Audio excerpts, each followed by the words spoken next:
Big shout out to my sponsors this week. On this episode, we have BetterHelp for 10% off. All you have to do is go to betterhelp.com/Lori. HelloFresh wants to give you free breakfast for life at HelloFresh.com/free earn. And Found wants you to try it for free at found.com/earn. And Quince wants you to go to quince.com/earn for free shipping on your order and 365-day returns. I just kind of let it go. I was like, you know what? I'm going to really focus on me and I'm going to make the changes in my life and I'm not going to worry. Of course, I wanted him with me. Like, he's my everything. But at the same time, I knew that there was something for me that I had to follow and not worry about him. So it was when I stopped worrying. Ladies, we love to worry. It's our favorite thing. We think it changes things, but it doesn't. It makes it worse. And when I did that, everything changed.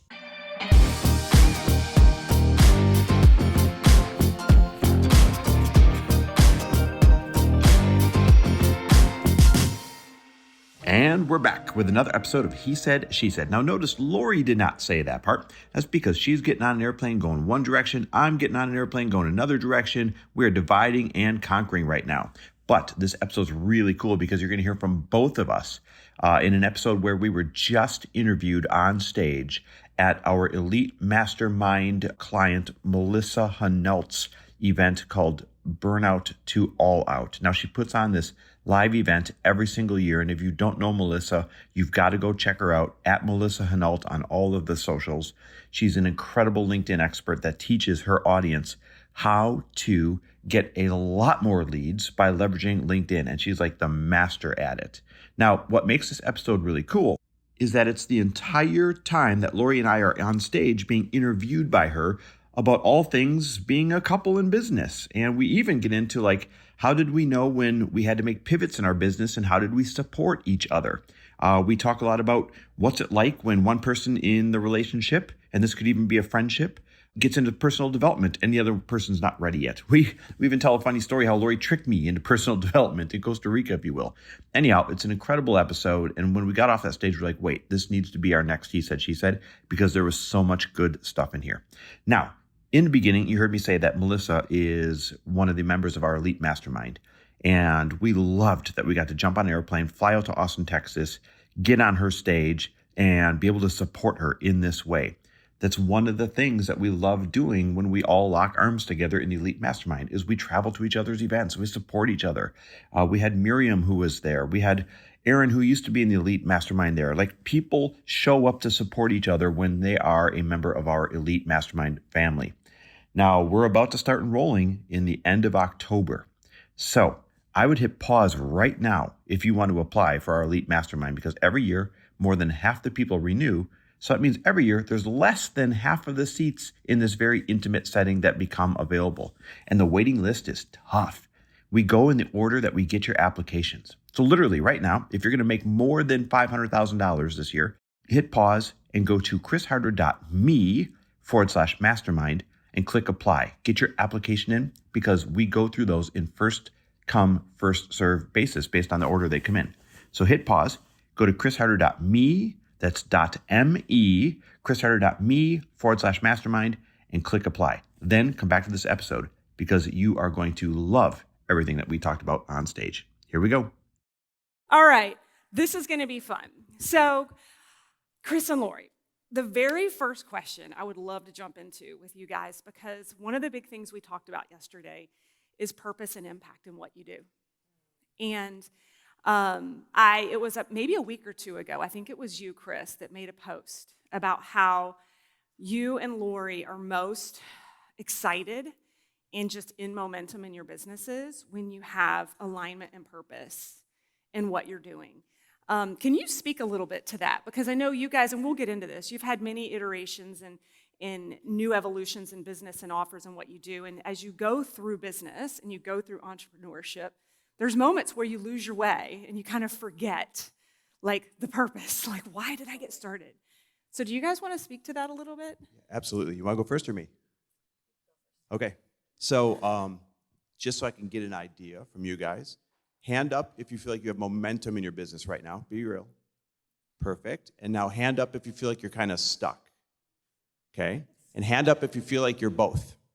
See, that's the real thing right there. That's the real thing right there. I'm both right now. I've started a massive fintech company. It's called Frello, a friendlier loan, and it match makes those that have an urgent need and those that would lend to the person that have an urgent need, and we protect the loan and move the money and do all this stuff. Except when you get involved in something like that, there's a few things, you know the term ignorance is bliss. If you knew what you were about to encounter, you wouldn't actually do it. Anybody else feel that? It's real.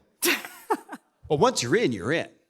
And that's the difference between those that make it across a finish line or not, is you have to decide, I stepped into this, now I'm going to step all the way through this, and I'm going to see this all the way through to the end.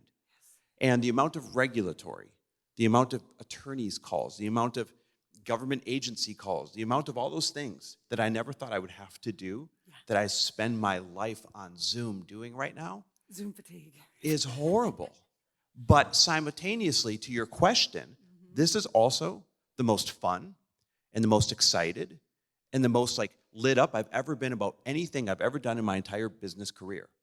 And the fact that those two things can exist simultaneously is what you have to be okay with. And when you actually accept that as fact, you no longer dwell on, this went wrong, or I have to make this pivot, or this feels like a disaster, or I'm waking up at 3 a.m. every single morning. You no longer dwell on that. And instead you feed off the energy of, I also get to build the biggest thing I've ever built. I also get to help these people. I also get to bring this really cool thing to the market that hasn't been there before. And you get to choose which one of those categories you're going to lean into and get your fuel from. I love that. Good morning, everyone. I'm so excited to be here. Melissa, thank you so much for having us again. Thank you so much for coming. This is our favorite thing to do, truly, to be in rooms with all of you guys. I see some familiar faces. For me, it's really easy for everybody, I think, to get caught up in the numbers. Who just sets that goal, and then that's all you can remember. You're like, I forgot why I'm doing this. I don't even know what was the whole purpose, because you just get so caught up in feeling like you have to meet those numbers and hit those goals. Who is that in here? It's really easy, especially once you start getting a team. You're like, oh my God, this is all I can think about. So, it's going back and consistently either being in rooms like this, being a part of programs, or having friendships that remind you hey, we are so lucky to get to do this. We are so lucky to be in this room, you guys, just to even remember why we're doing it. And I think that when I think of purpose, there's always two things in your business and your life of why you're doing it. And, the first one is the problem that you set out to solve with your business, right? The reason why you want to help these people, the reason why you want to solve that problem. And the second one that people forget about, but I think is so important, is the permission that you are giving other people and the roadmap and the playbook of you just even stepping into your dreams. So you have to think of who's watching you, who you've inspired. Could be, who are you inspired? Look at by Melissa stepping into doing this event.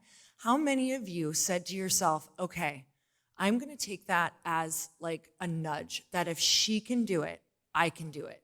Just by her doing this, you're like, okay, if I can just go be in her presence because she did it, that I could probably do it too, right? And that's something that we do every single day. Whenever we decide to overcome a fear or get a little bit of courage, you are inspiring so many people. You don't always hear it right away, but as you guys get into years and years of this, that is the part that literally keeps us going, is when we get to hear people who message us and say, in your intro, I'm like, I did not know these things. That's I can't quit now. You just ruined me.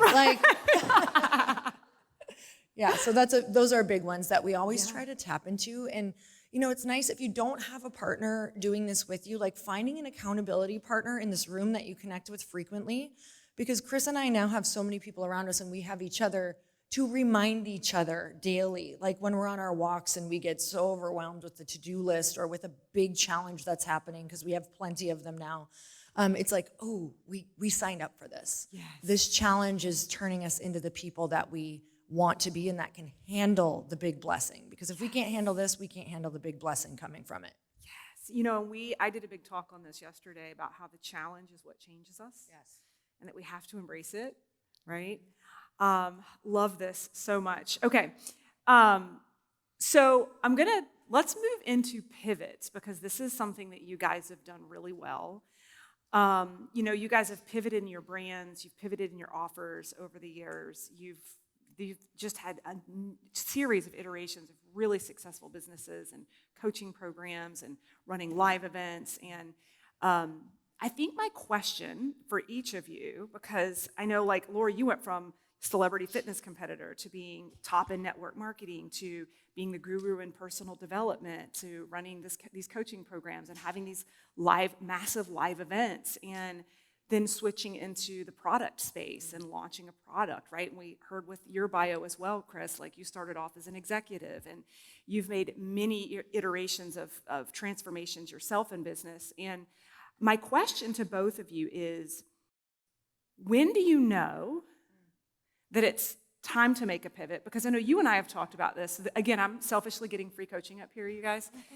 Because we also talk about how when something's going really well and it's bringing in a lot of revenue, I see this myself with clients that I coach, that sometimes, or a lot, we get the shiny object syndrome of like, well, but this is my passion and this is what I want to go do. And then the thing that was funneling like the revenue like dries up, and sometimes it can be a bad decision, right? And sometimes it's the right decision. So I guess my question is, since you guys are kind of like experienced in this space of pivoting and pivoting well, is when do you know that it's the right time, when you've ridden out this show long enough, that it's time to close that chapter and move to the next one and do it with calculated risk? Does that make sense? Mm-hmm. Okay. I don't think you can always know right away. I think that just like with anything, as you make decisions and you get the data from that decision, you're going to be able to make a better choice the next time. So I think that it's really important to, first of all, know that as you're pivoting, that you might make a wrong decision, and it wasn't a wrong decision, it was a right decision because it gave you the data for what you need to do. So, there have been times where I think I pivoted way too soon, and I also don't regret that because it served me in some other form.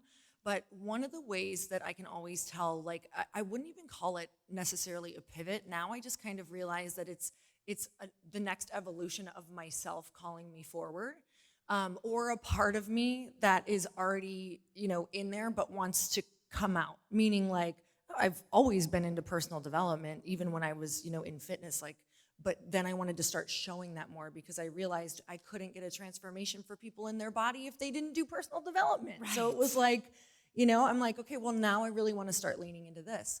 So some keys about when I know that's starting to have to come out is I start waking up in the middle of the night. Like, truly, I'm like, ooh, something is there. Like, I'm supposed to do something else. Does anyone know what I'm talking about? Like, you're just waking up going, oh, there's more. I don't know what it is, but there's more. And then you start asking questions around that. When we pivoted in business to, let's talk about, I had a small personal training studio that we would also do like group workouts and stuff on the weekend. And when network marketing started taking off, I remember going to Chris and saying, I don't want to do my gym anymore because it's consuming way too much time for me. And I want to go all in on network marketing because look at the money we're already making over here. Mm-hmm. And, at the time I was really upset with his answer because I said, we still get really mad at each other. It's great, but we work it out. And he was like, you're not quitting your gym, because that's what I wanted to do. I'm very much like that. Anyone like that? You see the new thing? I'm like, I'm over it. Like, I was done with it. I had a bad attitude. Like, I didn't want to train anyone. All of a sudden, all these clients I used to like, I didn't like them in like a day because I was done. Right. It's just my personality, and I have to go back and reset and reframe. And so he tells me, he's like, no, you have to, what we're going to do is we're going to set a goal with network marketing. And when you hit this number, then we can close the gym. I was so irritated with him then. Yeah. And now I'm so glad that we did that, because it taught me a few things. It taught me that I had way more capacity than I thought that I had. I was upset with him because I was like, I don't have time to do both. Like, I'm just stuck in these in-between worlds. Yeah. And what it taught me is that I had way more capacity. Yeah. I was like working nights, I was working weekends, and that was really good for me, because you guys know if you want to grow a business, there will be seasons where you are all out. Yes. You really are. And so it taught the capacity, but then also it gave me that goal of you know what, he's right. If I can't get this business to this place, which wasn't that much further, do I deserve to quit? Is it in the right place to quit the gym?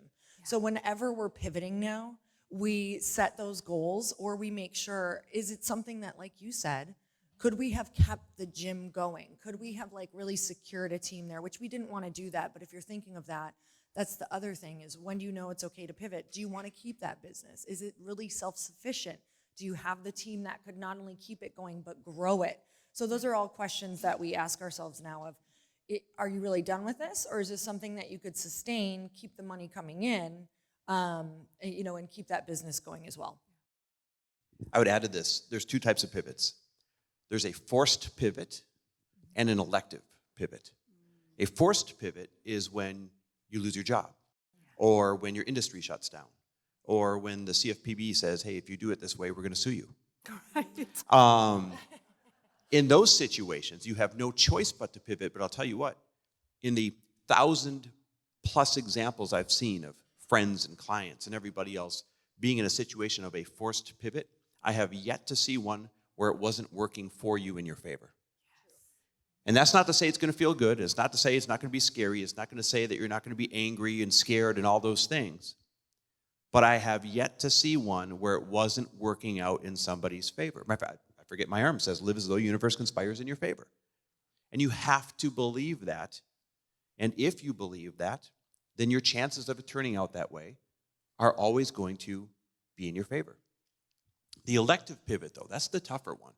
People would think that the forced pivot is the tough one. Mm-hmm. The elective pivot is the tough one, because you have to examine where it's coming from. You know the phrase, the grass is always greener? The grass is green where you water it. Right. No, it really is. And the money's in the monotony. And what I see way too many times is somebody's all excited to build their program or build their product, and they love the ideation phase and they love the launch phase. And then when it gets monotonous, when it's been a couple of years, when it's no longer new and exciting, like has that new car smell, guess what? They want to pivot. Because something else seems cool, something else seems shiny, something else seems exciting. And that's where you have to be certain, as Lori was alluding to, is this pivot coming from a place of me being bored or me not wanting to do the unsexy stuff anymore? Like, it's sexy to announce a new product. It's sexy to launch something and have everyone tell you how cool you are and how great it is. It's not to do the day-to-day stuff. Right. So is your elected pivot coming from you not wanting to do the boring, monotonous, difficult stuff? You just want to do that shiny part of the journey? Or is it coming from what you're doing right now is truly no longer aligned? And I think the only way to answer that is to make sure that you know why you want to wake up every single day. If you get really in touch with knowing what you want your life to look like, what is important to you, and why you want to wake up every single day, then all you have to do is use that centerpiece pillar to measure, should I pivot or not against? And if it says, yep, you got to pivot because you're no longer aligned with what you want to wake up for every day, then pivot.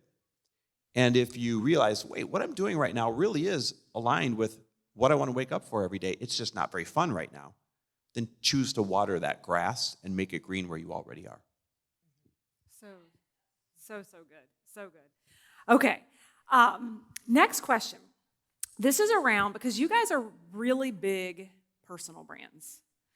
And I would argue that is a business all in itself. Mm-hmm. So what is it like managing a personal brand while lifting up a product at the same time? And how do you do that? Because to me, it feels like two different businesses. Can you speak to that? It truly is. I tell people all the time I have 2 full-time jobs. The personal brands, that's a full-time job plus. And then Frello is a full-time job plus. So you have to be able to know, okay, who gets the tiebreaker? In my case, I know it's always Frello. That's the first thing you have to establish. Who gets the tiebreaker? The second, meaning which one gets your attention if you have to give it one way or the other. The second thing is to realize that over time, you spending energy and resources and continuing to grow that personal brand even when you don't want to is what's going to keep you safe, is what's going to be your safety net anytime that you want to or have to do something else, almost related to the pivot question. Yeah. When Lori wanted to switch from fitness to self-development, because she already had such a large personal brand, she had all of those individuals that already had the know, like, and trust factor with her, able to bring them over. And not everybody comes. Some people only wanted abs, nothing else.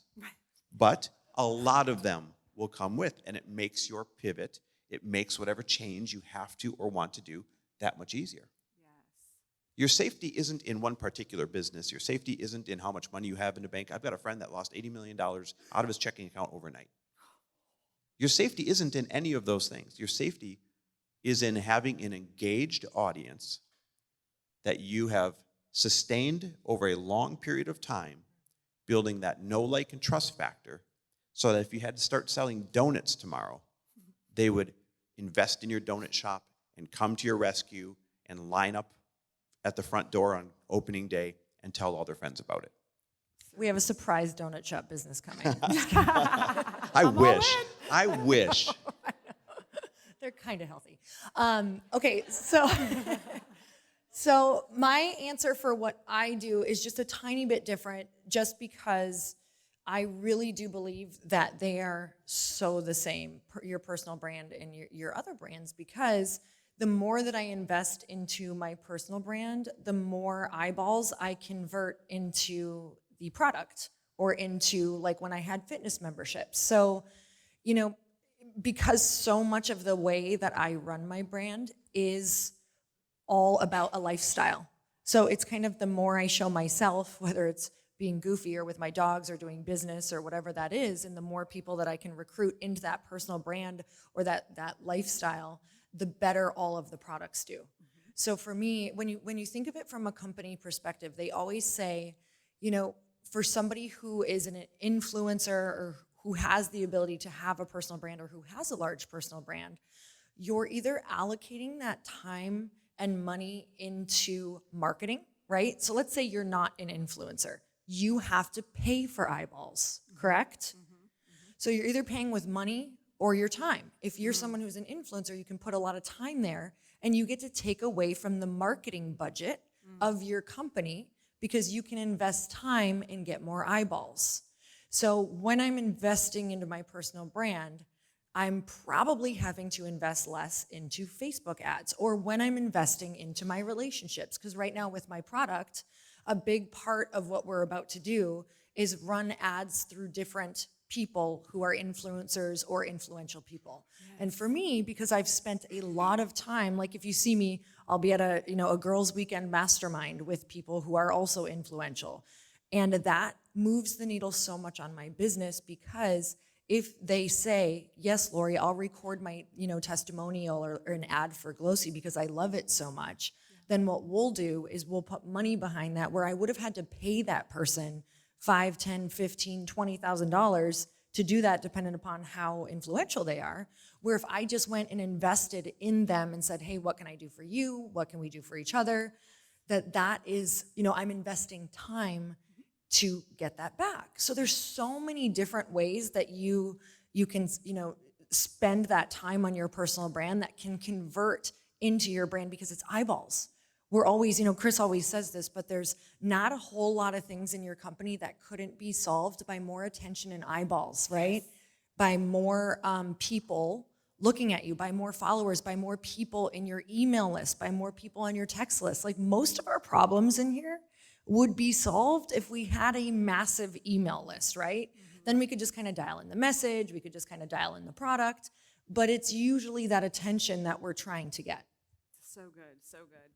And I love this. And I've actually seen this lately. I feel like maybe it was with maybe Jenna Kutcher and Amy Porterfield, kind of promoting each other through Facebook ads. And I was like, wow, that is brilliant, right?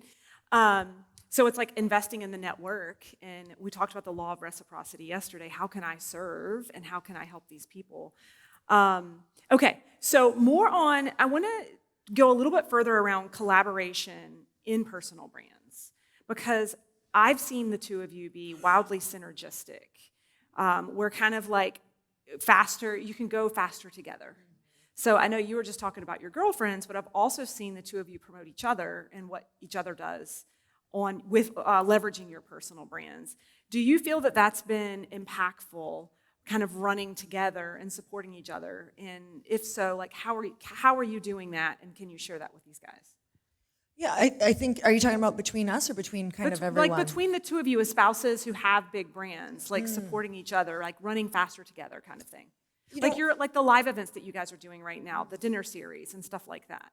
The cool thing about partnering, whether it's with your spouse or with a friend, I do some stuff with Lindsay Schwartz and some other people. And whenever I get the opportunity to, if it works, like I will absolutely partner. In Glossy, I have Natalie Ellis from Boss Babe. We learned, real quick before we get into partnering, like we learned the mindset of abundance about partnering and about, lifting other people up and about promoting people's stuff way back in network marketing. Because the teams that were thriving were not afraid to share. And they also weren't afraid to, if a leader came to them and they're like, hey, I talked to this other leader and I think I'm supposed to join their team because they talked to me first, but I want to join your team. We would turn them away every single time, hands down, even if we thought they could make us a ton of money, because we believed that what would be created energetically in that awkwardness of another large leader that we always have to work with is going to create a problem. And we always got blessed times 10. So with that said, when it comes to your audience, I think that partnering, with Chris is huge because I don't need all the credit, nor do I do what he does. Like, he is so much better than me at strategy and coaching people. Like, I'm one to many for sure. I don't know who's a one to many person in this room. Like, you're better with way more people, like group coaching in front of a lot of people. Okay, one of you, awesome. I feel very, so cool. All right, Chris, you talk. No, I'm just kidding. But he's a one-to-one. He's a one-to-one. Like, he loves the one-on-one coaching. He's great with strategy in your business, which is why he's doing so great with you and all of his other clients. And so for me, when I partner with Chris, I get better. Like, I get better. We get to serve way more people. So we do have a bit of, I wouldn't say we like sit down and have a strategy around it, but we get to cover so many more people because there's a lot of people who will start listening to my podcast, hear an episode with him on it and resonate way more, start listening to him, go to his stuff. Right. And so, that all funnels into our business as a whole. And that just, we feel a lot more covered. So when you're thinking of your business partner, with Natalie Ellis in Glossy, like she's like a Chris. She's very strategic. She's very linear. So we can cover a whole lot more in that company than with me, who wants to be out collecting the eyeballs from the many, bringing them home into the funnel and the strategy. And the strategy. Yeah. I would just echo what she said. And I think if I said it in slightly different words, it would be collaboration is always the shortcut, whether it's as spouses or you finding somebody else in here to collaborate with, or a few somebody else's to collaborate with, or the way you mentioned Jenna and Amy always collaborating on their stuff. Lori mentioned you got to come from a place of abundance, right? So you can't be like, oh, they're not going to come to my event if I promote their event. Guess what? People are event junkies or book junkies or product junkies. And I mean that in a positive way. They should be. You should want to consume a lot of books. And there's not enough books from one author, so authors should be promoting each other. Yeah. You should want to go to a lot of events. And there's not just one person that can put on enough events for you, so they should be promoting each other, and so on and so on. So we just happen to be good complementary halves. We happen to be good at opposite things, and so it fits together really nice. Yeah. But if you don't have that built in at home, which most people probably don't in that situation, go get it, like I did with my business partner, Matt. Frello that I mentioned, I know nothing about tech. And I am not exaggerating when I say if our TV breaks, my brother has to come over and fix it and plug it in and do something really basic. Just plug it in. I hate tech. I never wanted tech. I never wanted an app. None of that. But it was the only way to create this two-sided marketplace in order to match these people, right? And so instead of saying, oh, I'm not good at this, oh, I don't know how to do this, I went and I found Matt, my business partner, who was a friend of mine. And I knew that he and his team were good at the pieces that I am not good at. And I also knew that I brought some things to the table that were not their area of expertise. And so when I pitched Matt on this, and then when I pitched his team on this, we saw that it was a really good fit, and we're off to the races together. And that's the spirit of your question, is everything is easier if you go find somebody else to do it with instead of just muscling it out yourself the whole time. Yes. So good. Okay. Follow up to that, actually. So let's talk about the startup, because both of you have gotten into the product space, digital, physical, and Lori went first. So I'm curious, Lori went first in this journey. Chris, you're in the thick of it now. And again, being in the same household together, is there anything that you were able to glean from Lori going first? And now that you're in the thick of it, is there any different perspective you have than you didn't have prior to launching your own product? I love this question. Listen, I have it much easier because Lori went first, even though they're entirely different products. Right. No joke. Watching the way she did a strategic fundraise so that they weren't just checks, but they were people that could immediately share the product, right? Because they had skin in the game. Yep. Watching the way that she kept hitting wall after wall after wall, and instead of being defeated by it, just kind of pick herself up with no energy left and just find that one last ounce of energy to go find another wall to throw herself up against. Right. And I'm not kidding. And then finally seeing her break through one of those unexpected walls. It teaches you, just keep slamming your face against the wall because one of them will break. I'm not kidding. It really gives you that inspiration. Like, okay, one of these has to break. When she would wake up at 3 a.m. and make me cuddle her night after night after night. Now, when I do that, I'm like, oh, it's just part of the journey. Right. Dead serious.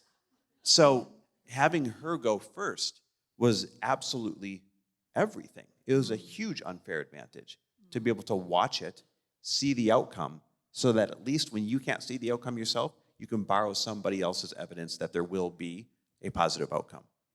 For anyone going through it, like it can be really brutal, but it's the biggest upgrade of your life. Like, so watching him has been challenging because you don't want your partner to be going through that pain too, but also there's a little part of me that's like,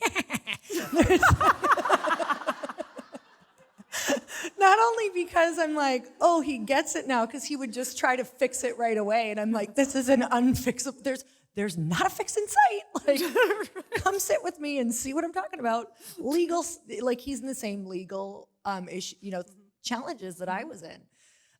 But why I can cackle like that is because I'm just like, he doesn't know the version of him that he is about to meet. And that excites me. Yes, yes. I love that so much. Okay, well then let's get into high-performing relationships. And I want to save some time for these guys to ask you questions, because I know we're going to come back up with Kayla later this afternoon with some more even pointed questions specifically with your businesses as well. But because the two of you are here right now, I wanted to speak around the high-performing relationship piece. And I wanted to start here. Yesterday, many of them, how many of you guys, let these guys know, how many of you just came into my ethos in September, signed up for the Lead Gen Academy, and didn't know me before that? Raise your hand. Okay. They came in not knowing that they were maybe going to learn just business strategy. And yesterday, we went right into the depths of the dark of the inner work and the shadow work. And Preston Smiles was here, and Sam was here, and everybody's crying. And some of them, it's their first big breakthrough, that there's a lot of work that actually needs to go on in here before they can actually hold what they're calling in, right? And I guess where I'm going with this is many of us, when we're on our own personal inner journey, sometimes in our household, one is going first before the other, right? We're not necessarily both on this journey at the same time, especially the ones probably who raised their hands have just been cracked open for the first time. And they're about to go home to a spouse who maybe has no idea what has happened at this event. And they're going to go down in this rabbit hole journey of this personal development inner work. Correct me if I'm wrong, but I feel like maybe Lori went into that journey first.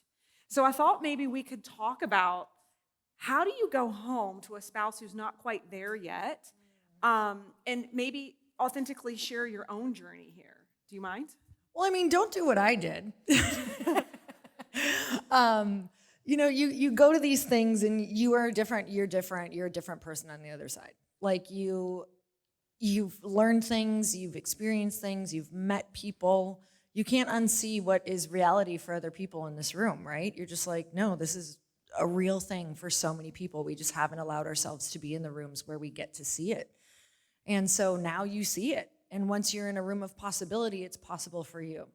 And that's you cannot come back from that. So what was happening to me is I was going in these rooms, and sometimes in the beginning, like I went all in. Like it was like a week-long like transformation where it'd be like 7 days, and I come home from 7 in the morning till 11 at night were some of the first things that I would do. Like Jack Canfield did like these deep trainings. Yeah.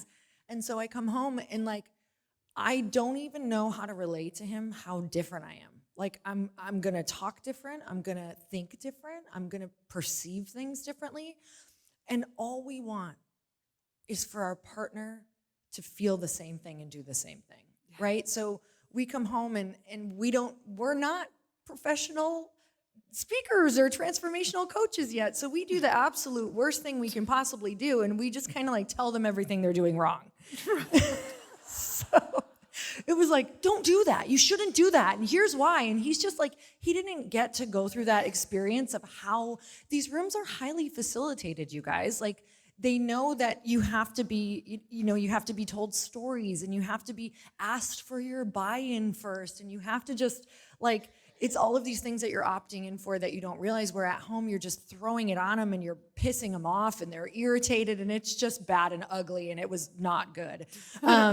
So what would happen is he would shut down and throw a wall up, and that would bug me even more, and I would just be like, short answers to him, or maybe this isn't working, or whatever, things like that. So in the beginning, it was not great, but I learned really quickly, like the more of those things you go to, the more they talk about it from stage, thank God. It's like, go home and just be different. Like, love them the same, but you be different in your life, and let them notice that you're different. Invite them along. Like, if you're coming like, hey, I'd love for you to do this because it's changed my life.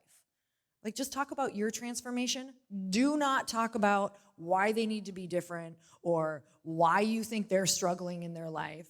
Don't try to diagnose them. Like, those are the things that they'll throw the wall up, right? So with Chris, I learned really quickly that would just shut him down. It would irritate him, and pretty soon he would be like, I'm really not going to these wacky, cracky things that you're going to. Like, like you go to the jungle and howl up by yourself. Like, you cannot do these. So anyway, I would just show up different. And I would love to hear how that kind of changed for you, because I just kind of let it go. I was like, you know what?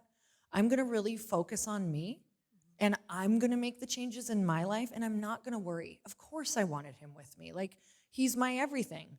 But at the same time, I knew that there was something for me that I had to follow and not worry about him. So it was when I stopped worrying. Ladies, we love to worry. It's our favorite thing. We think it changes things, but it doesn't. It makes it worse. And when I did that, everything changed. This is such a good question, because it's not just applicable to couples, it's applicable to your friends. Yes. Like, you guys are leaving here a different person, and now you're afraid, what if my friends don't want to do this? Or what if my friends think I've changed? This really is a question about anybody that you care about, period, full stop. What happens when you've changed and they haven't? How do you bring them along? And I think the answer is this. The only thing you can control is leading by example, always inviting them along, and giving them enough time for them to decide, do they want to have a life like yours or not? Because if you lead by example and you do the right things, you're going to start getting great results. And they're going to notice these new results. Wow, you look happier, you look healthier, you're making more money, you're doing these things. And when they see the evidence working on you, then they're going to say, hey, maybe I should try sucking those unicorn farts, or that breath work, or whatever type of woo-woo thing it is that you went and did, right? I've never heard that one. That's a good one. Because they see the end result that it worked. And when Lori started coming home from these things, She started it over there. I was just straight bro. Like, all I cared about was this. How was business going, and what time was the Packer game on Sunday? That's all I cared about. That was it. And so for Lori to come home, this new person with all these spiritual and woo-woo things, all this stuff, I couldn't be more opposite.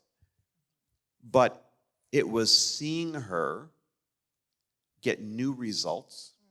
It was seeing you be happier. It was seeing things happen easier for you that finally made me say, hey, maybe she's doing it right and I'm doing it wrong.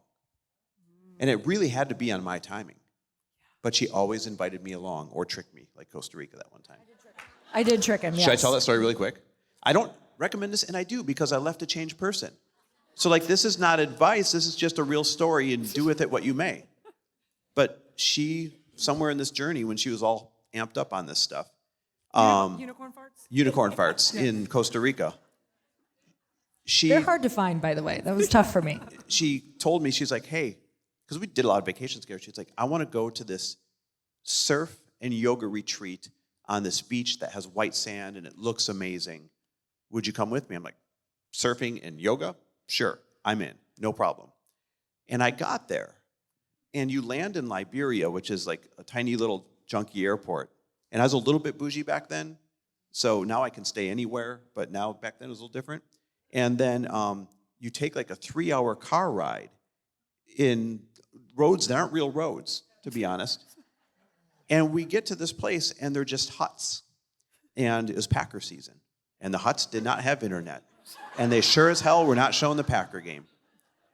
And we got there, and, you know, they have to, like, I don't know, anoint you somehow when you are checking in and all this stuff. And so I check in, and I'm tired from the day of travel, and I'm sitting in the hut. And I'm like, babe, I'm going home tomorrow. You lied to, and I left out the punchline. This was not a surf and yoga retreat. This was a breath work and meditation retreat that had one surfing outing. That was it in the 10 days. So like, couldn't be more opposite from what I was into. So when I see the itinerary, I get there, I'm like, babe, this is not what you told me it was. I'm out of here tomorrow. Don't let this be the first big rift in our marriage, but this is just not my thing. And now it's like 6 o'clock at night, it's getting dark out a little bit, and there are no flights back home to LA at this point. So she says, that's fine, I understand, I did trick you. In the meantime, we're going to see these sea turtles hatch. And it's supposed to be majestic, and it's supposed to be like one of the 7 wonders of the world. The whole group's going, do you want to go? And I said, am I going to sit in the dark hut? Might as well go see the sea turtles hatch. So we go to see what I think is going to be sea turtle porn. And we have to ride in the back of a cattle truck that has cattle shit in it. No joke. Through rivers and all this. But here's where it starts to change for me. It's kind of fun getting back to my Wisconsin roots, being in a cattle truck. With shit. Yeah. And it's really fun riding through the rivers because it was wet season and all the bridges were out. And it was really epic when we got to the beach. And these turtles would come up and lay their eggs and then slowly work their way back. And there were not thousands, there were not hundreds of thousands, there were millions of these things. As far as your eye could see to the right, and as far as your eyes could see to the left, no joke, there were these millions of turtles doing this. And it was one of the coolest things I had ever experienced in my life. And then the people that were in the group, they were pretty cool. So we get back, and it's like 9 or 10 o'clock. And she said, are you still going home tomorrow? And I said, I'll tell you what. I'm not going home tomorrow. And whatever this thing is, I promise I will play all out because I know it'll just take one person, me, to ruin the small group. And I did. And that 8 or 9 or 10 days, whatever it was, absolutely changed my life in every way possible. Wow. So, trick them into it. I don't know if that's good advice. But if Lori wasn't exposed to this and already in it, I know I wouldn't have ended up there one way or another. And that's really the spirit of the answer. Just keep going, you do you, and it's up to them if they're going to come along or not. So good. Well, we've got about 10 minutes left. Are you guys okay if I open up to the audience for Anything, questions yes. with you guys? Okay, so my mic runners I love that your kids are the mic runners. This is the coolest thing ever. And while you guys are coming up, can we give Melissa a round of applause? Yeah. Like, guys, I'm so proud of you. So Putting proud. these things on is so much work. It's so much work for you, so much work for the team. This is months and months and months into planning to make these things happen. And you do this literally for them. So you're incredible. Thank you. Thank you. All right, Wesley, you want to bring Marilyn the microphone? Okay, I just have to say I did the same thing to my husband. I tricked him to go to a tantric retreat in San Miguel. And he came back a coach, which was amazing. Oh my God. That's awesome. As a member of Ultra and as a leadership coach for women, I've seen you go through this trajectory the last couple of years. I've also seen Natalie Ellis go through a similar trajectory and leave her business partner. And I've seen the two of you partner up. Can you talk a little bit about the behind the scenes on that? How do you structure that in a way that is mutual for the both of you? Well, I think her and I had both been in multiple, maybe not public partnerships, but different partnerships, friendships, things that you want to work with people on throughout your career. And, all of the things that fail, you learn the most from. Like, you just get better and better. So, as we were partnering, it was, we had quite a few phone calls and then questions that we would use that I had conversations on and she had conversations on around, meaning I went to some mentors in my life and said, hey, what are the questions that I need to make sure we ask each other and topics we need to cover and contracts we need to have in place?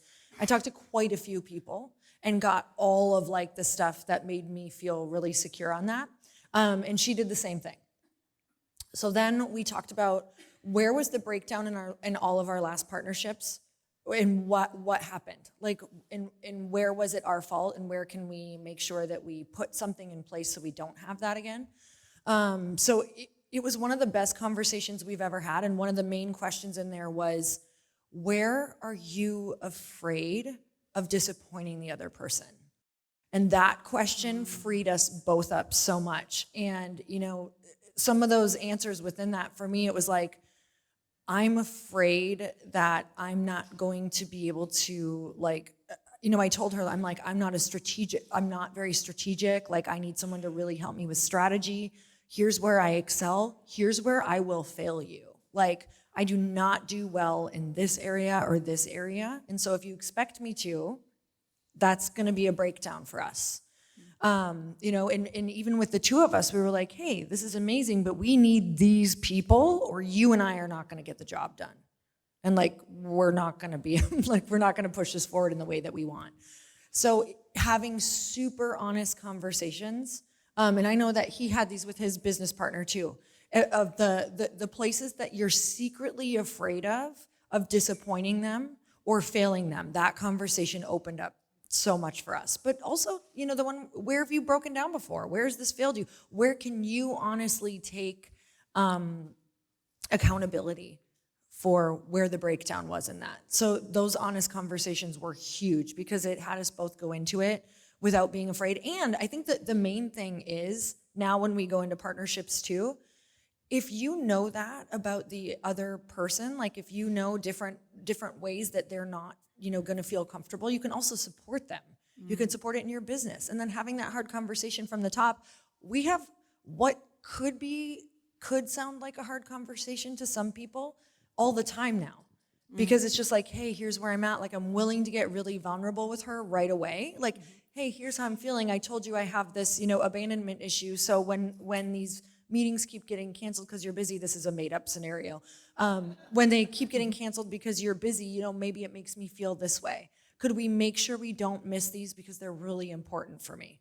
So just clear communication across the board when you start out with the hard stuff, because those were not easy conversations to have. So we braced ourselves for it, So good. Great so question. Good. Yeah. Mm-hmm. Great question. Another question. Yes, Erica. Oh, no, that's not Erica. Who is that over there? Oh, It's hard with the lights. I know, way, yeah. I'm blind. Everyone's just right an outline. now. More on the line of that, I'm not exactly sure how to articulate it, but I'm in a situation with a partnership, And I sometimes in my head swirl around between like a financial partnership and maybe more of a mutually beneficial partnership in terms of maybe more marketing, so how do you kind of delineate between where you want to come up with a contract and say, here's the financial side for both of us, or here we're just going to kind of rise up together, like was brought up yesterday? Where do you know when to make the difference, and how do you go about that? Because a lot of times, if there isn't a clear dollar that you can set on each item. I'm not sure if I'm being articulate, but. Yes, this is, Chris will have something to say on this too, but this one's kind of interesting because if one person can bring in the money and the other person is, how am I going to say this? This is a tough one. Is Let's say one hireable. person's a worker bee and the other one can bring in the money. Yeah, it's tough because if there's one person who can always bring in the money and the other one's a worker bee but couldn't bring in the money without you, the other one is technically hireable. Does that make sense? So this is where I kind of went wrong in the beginning of when I was looking for partnerships. I'd be finding people where I'm like, oh, but then I'd have them and it would be great. And I could bring them on as a partner because I think there was a part of me that didn't trust myself to do the business on my own when I was very first looking in like even light pink days because I was very open to partnerships. And what I realized fairly quickly was like, oh my gosh, I'm trying to make someone a partner who actually would just be a great hire. And as they grow, I could hire someone else or, because you don't know who you are in the beginning of these companies or partnerships at all. Like you're about to change so much and you're about to, like you haven't even figured out your role 100%. So if it's hireable, don't take on a partner for it because once you're a partner, you're a partner. And if you realize that person isn't able to like, when you really need them, you're exhausted, you can't bring in the money at that point. If they can't do it, you don't have someone else to rely on. So I think that, a partner almost needs to be someone who, it would be really hard to hire out their skill set or real expensive to the company. Does that make sense? So good. Did that answer what you were asking?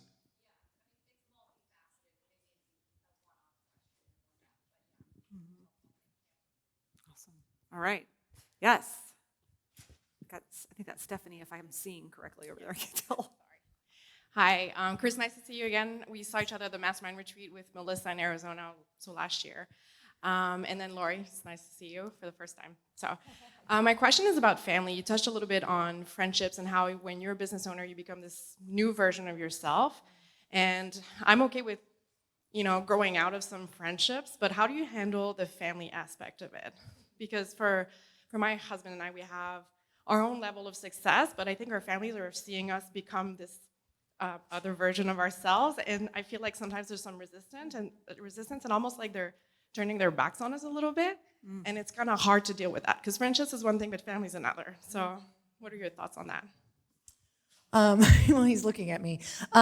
We've absolutely had this, and there'll be multiple iterations of this, multiple. And we're so close to our family, so I'll put that bow at the end. But also, I have some family I'm not close to anymore. So there will be people you will remain close to, and I also have faith that some of the others could still come around, and if not, I'm at a place of peace with that. So I think the first thing I would say is like release all expectations around what you want, but work on what you want. You know what I mean? Because it may not turn out how you want, but we can always work on, like you guys can always work on yourselves and being the best version of you to them. The thing is when we change, our families are just uncomfortable because you're changing the dynamic that they're used to. It might change what you put up with too, which might mean that they have to change. They don't get to be like low vibe around you or treat you poorly or, whatever that dynamic looked like. Because as you change, you won't put up with what you've put up with before. I'm not sure if that plays into it at all, but that was a part of how we were. So we had so many conversations around this. We had a couple moments where some people in our family, our parents were like, they told us that our values were awful. Like they were like, you're putting money first, you're not valuing the family, like you're so out of, what was the word they used? I can't remember. We're not prioritizing the right things. And all we heard was You've lost yourself. We've lost ourselves. We're being selfish. because we had moved away. Any Midwesterners in here? Okay, we did the cardinal sin and we moved away from the Midwest, away from our family. And that was just like, how could you do that? So they see us in Los Angeles living this, what they think is a shiny life. And they felt very left behind and like we were not prioritizing them. So what that looked like for us is realizing, okay, let's have a conversation, even though that really irritated us. It made us like want to blow up and be mad at them and, yell at them like, we need to make money if we want to help you, like all these things. And we have a vision for why we want to do it, because we knew why we wanted to do it. We wanted to show them experiences. We wanted to take them on trips. We wanted to do all these things. So when they told us that, we were so offended. So instead of telling them, I'm so offended, which is what we wanted to do, we had to be like, okay, we have to be the people. We're the ones who are growing. We're the ones who are doing the personal development. They're not. We're the ones who are getting the tools. We have to be the people to go back to them and say, okay, what do you need? What would make you feel better? Okay, it looks like, Chris is so good with this. All right, we'll prioritize a trip. Do we need to see you 2 or 3 times a year? Do you need to come out a couple times? What does this look like to make you feel like you're a priority to us? And, that conversation didn't really go super awesome the first time.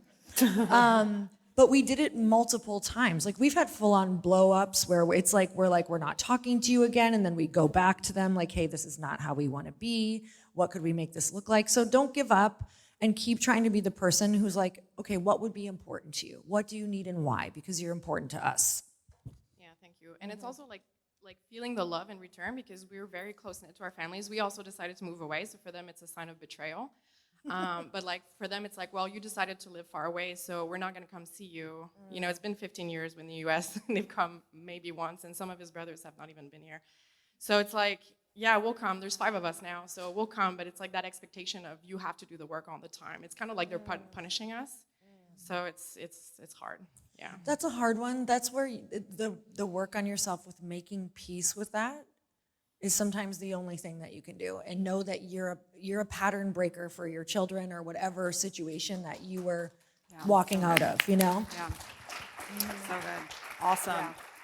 This is so good. Great So we're going question. to take one more, and then know that these guys are going to come back up this afternoon, just so we can stay on time, because I'm cognizant of the clock up here. Yes? Hi, I'm a relationship coach that specializes in entrepreneur marriages. And sometimes people say, what's an entrepreneur marriage? And it's like, well, if you know, you know. You guys have an entrepreneur marriage. And I have heard couples refer to the business as the mistress, feeling that, it gets more time than they do. One of the things I have so appreciated about the two of you, as I've followed you on social media, is that you clearly have prioritized your marriage and you've worked at it somehow, and you at least by appearance, seem to have a very healthy relationship in supporting each other. So I would love to hear, what are a few things that you do to prioritize your marriage, to strengthen that partnership? It's kind of this theme of partnership. What do you do to strengthen that partnership as you are both chasing big dreams? What a great question.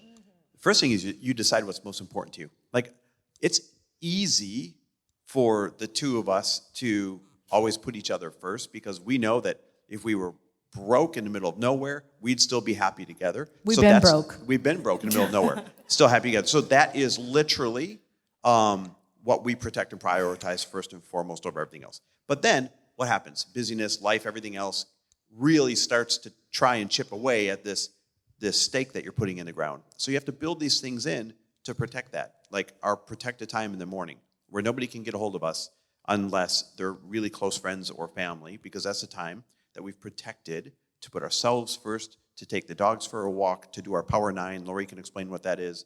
To fill up our cups first, so that we can be the cup that's full, that's pouring out for everybody else after that, after we let people get access to us. What else would you throw in there? I would say, this goes for parenting as well. Whenever I ask people, I'm like, what makes you, I see you guys have such an amazing relationship with your children. How did that happen? It's the same exact fundamentals, and they always say, and it's exactly what we do, They say, you know, we set aside allotted time every day where we're like connecting and checking in with each other. For some people, it's dinner where they do, you know, they do like, what's the highlight of the day? What was the struggle of the day? What is it? The rose and the thorns? Yeah. And that's like the most successful families. Whenever I ask, they have this set aside time for them to connect and check in with what's going on with each other's lives. That's what we have. We've had that with our walks in the morning and our walks in the evening. So even if we just did a walk in the morning, I know we would cover what we needed to cover. And we have set things that we do within there. So just like I said, the families who are like, it's not just set time together in a room in front of the TV like I did in the 80s with my family, TGIF. Every single Friday, you'd be like, oh, we're so connected. But you have to set an actual ritual where you ask each other questions within there. And it has to be questions that like get a little bit more to the root. So for Chris and I, we do something called the Power 9, and it's not even a set of questions, but what it does is it gets out, we say 3 things that we're grateful for, we say 3 things we're excited about, and we say 3 things that we're manifesting. We do this every single day. So I always know what he's working on, what he's excited about. And some of you are like, well, you don't know what the problems are. Trust me, when you say what you're excited about or what you're grateful for, you're like, I'm so grateful for my health because I've been struggling lately, or it always comes out. Like the whole thing always comes out. So that's been a way for us that I not only connect with him, but I know how to support him. Mm-hmm. Like if he's excited about something or he's working on something or something he's manifesting, I'm like, oh, you know, he's really had like fitness, like he wants to be more fit. Great. Okay. Do you want me to cook? Like, should we do something this week where I'm supporting you around food, or what does that look like? So those questions naturally happen, but create a set of questions or something that you do with your partner or your family every single day where you know exactly where they're at. I think the only thing I would add to that, being conscious of time, is we also have a zero tolerance policy around hanging out with anybody that isn't a positive influence on a relationship, right? We won't hang around people that complain about their spouses or that do shitty things or even that have negative attitude. Like if they aren't reinforcing the kind of relationship we want to have, they're out no matter who they are.